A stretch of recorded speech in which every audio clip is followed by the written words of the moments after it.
Wow. Bruh. So guys, day, friend. Day, nalimutan ko na anong day na ba to?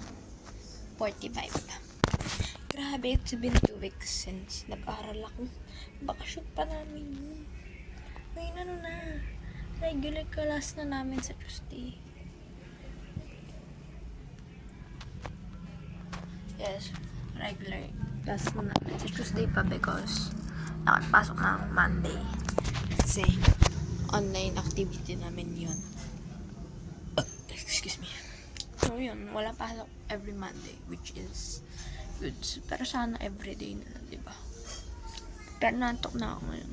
Yes, kahit wala kang pasok. Pero I think, sana mag-aral ako. Sana. Pero anyway, yung Acadgenius, yung sinalihan kong free review lecture. Meron ulit sila bukas ng gabi. Kasi mga students nila dun, syempre, may pasok na umaga. Ang hirap naman nun, diba? So, alas 8 ata, something or 9. Check ko later. Basta yun, yes. So, dun ulit ako mapag-aral, tapos makapag-mock test. Crazy, dun lang masaya, no? Or baka, mga bingi watch ko yun lahat. Feeling kaya. Ayun lang, guys.